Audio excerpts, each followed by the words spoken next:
Hello and welcome to the very first edition of Teenage Prepper Talks. I'm a prepper. I believe that society is unstable and that it can fail. Today I'll be going with you over the contents of a Get Home bag, and I have mine with you.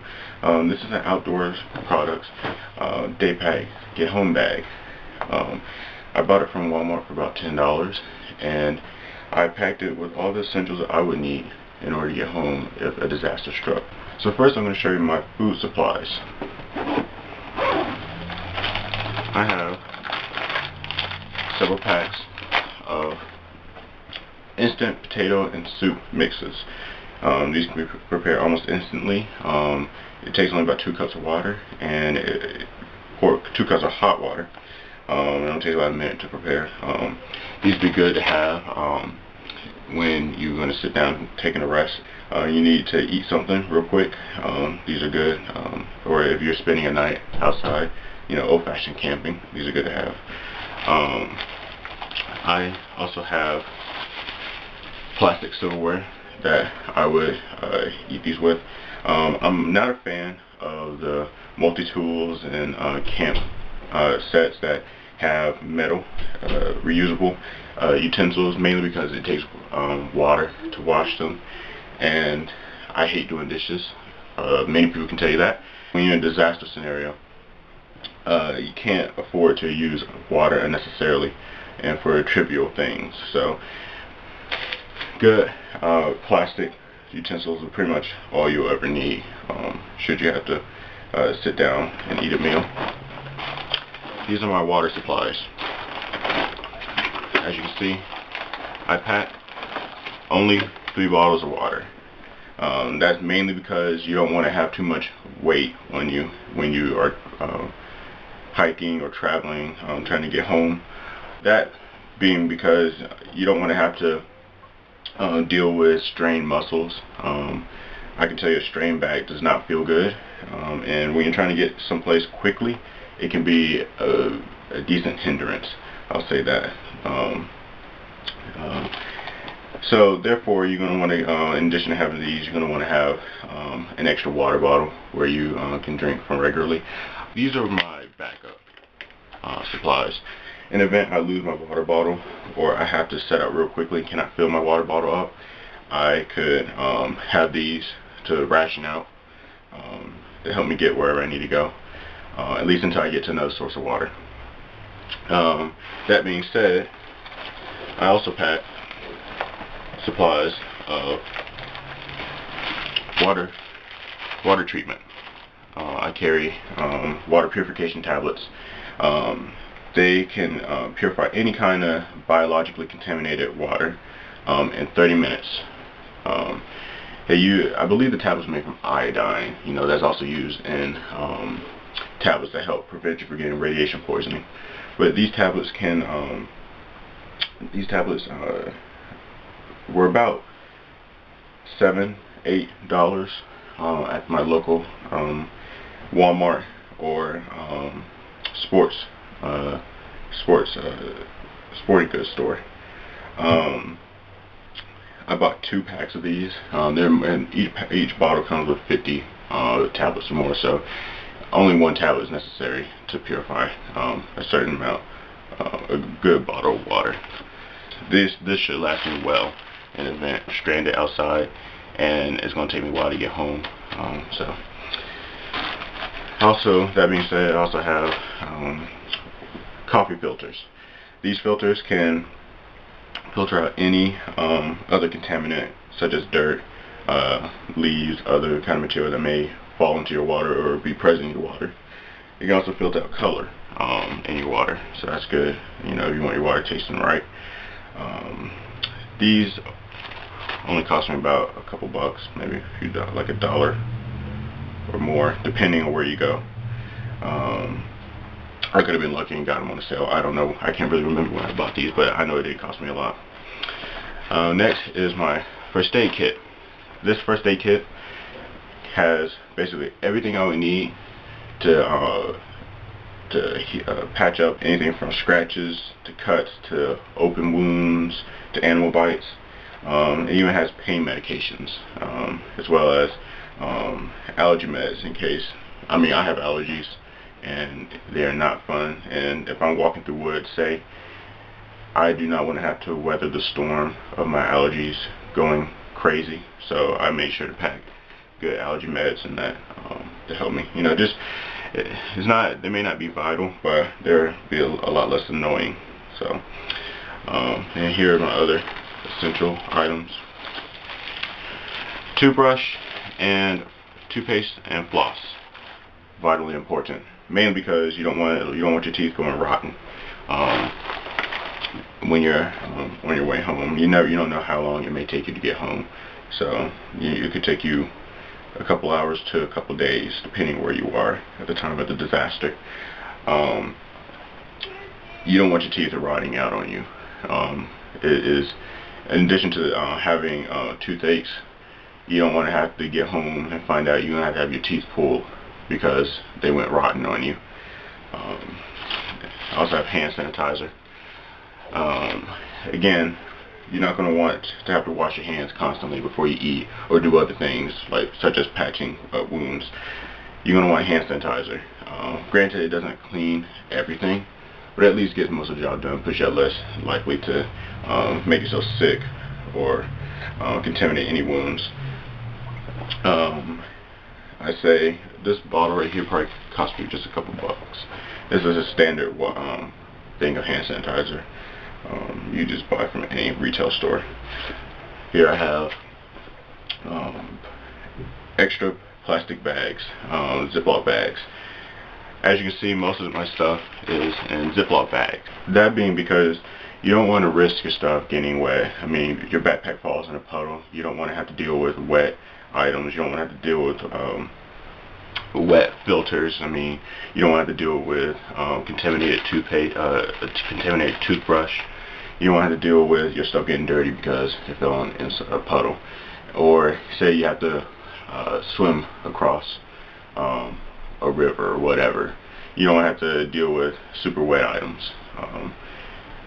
This thing is watertight, so it won't. The stuff inside, though the bag itself will get wet, everything else inside is in Ziploc bags. So even your medical stuff, all your medications and bandages and stuff won't get wet. So that's why I made a point to make sure to pack everything in plastic bags. Now, here are my flashlights. I have a headlamp and aluminum flashlight, and I also have backups of each. Another headlamp and another flashlight. And with that, also with the flashlight, you're going to want batteries. You're going to want AA and AAA batteries. I wouldn't recommend anything needing more than those two kinds of batteries, mainly because these are the easiest to find. D-cell, C-cell type batteries usually are more expensive. And with these batteries, you're going to want rechargeable batteries, both AA and AAA batteries. And that being said, you're also going to want a charger. I have with me a wall charger. I got the wall charger mainly because you don't know what kind of scenario you'll find yourself in.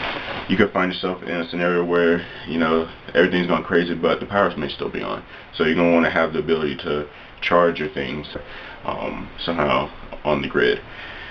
I also recommend you get a solar charger. I don't have that with me right now. I'm in the process of acquiring one. They can be fairly expensive, but they're also good backups in case you, worst case scenario, EMP.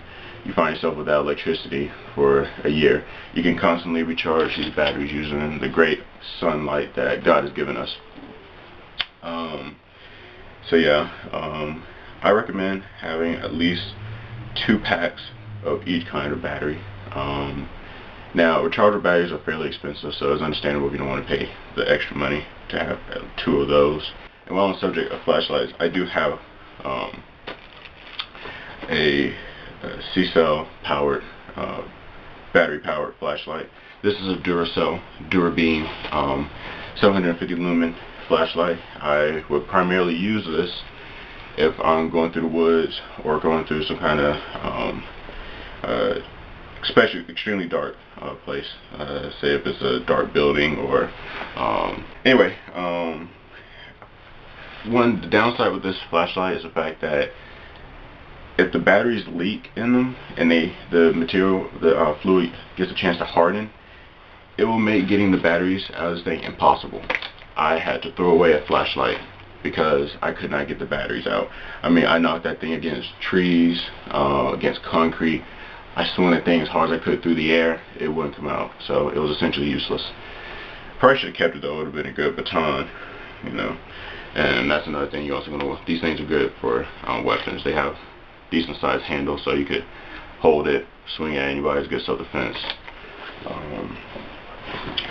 With me I also have a survival tool. I have a collapsible shovel. Comes in 2 parts. This thing can be used to help dig you out of certain situations. If you're, like, say in a car, you're stranded, it can dig you out. Like, say you're stranded, say you're stuck in snow, it can dig you out of the snow. It can dig you out of the mud. If say you're in the wilderness and you need to dig yourself a hole for whatever reason you may need to dig, this is a good shovel. It easily fits in this container it comes in.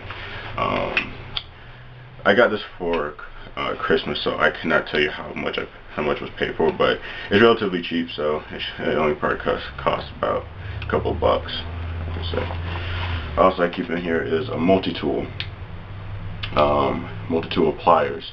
Also comes with a screwdriver, can opener, and a small Swiss Army knife. Good to have. Multi-tool. You never know when you may find yourself needing it. Next comes my survival manuals. I have several. This one came with the shovel. It was a survivalist pack. It basically has all the information you need if you're out in the wilderness needing to survive. This is, if anyone will recognize it, this is the Tom Clancy, The Division book. It's a survival book that was written about the time the game came out. But though this is set in New York City, and but even though it's set in New York City, and I live in a decent city in the South,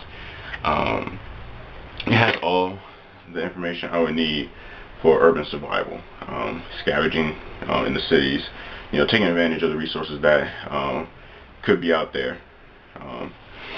And this is the U.S. Army Survival Manual. This would be the manual I will refer to at any time I'm stuck in the wilderness. I mean, the military uses it, so I say it's a good manual to have. So here's some binoculars in case I wanted to scout out any terrain before I went through it. Say some areas may be flooded, I could see how deep the water is, or say worst case scenario, there are looters around the next corner. I can see how many there are, make sure I'm not wandering into a death trap. So yeah, these were cheap, so don't freak out. You don't have to buy expensive binoculars. These work. I mean, they're not awesome, they're not great, but they're good enough for the job.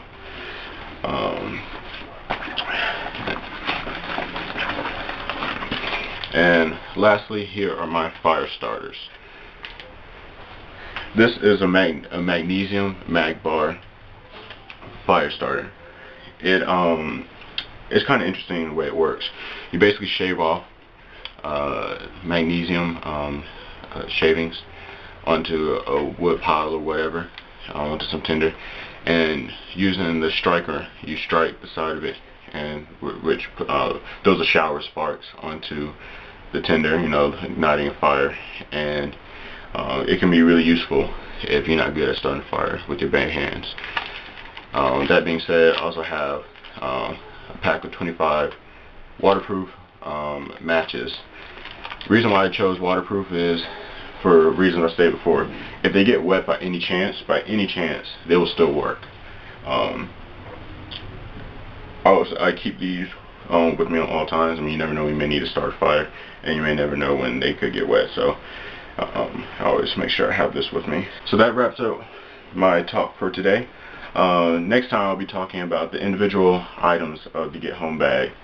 Particularly I'll be talking about the first aid kit, what you want to include in that,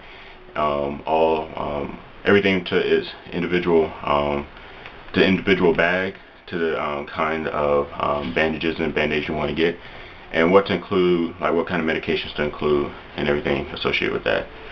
So thanks for watching this video. If you like it, please subscribe and like this video, and I will see you guys next time.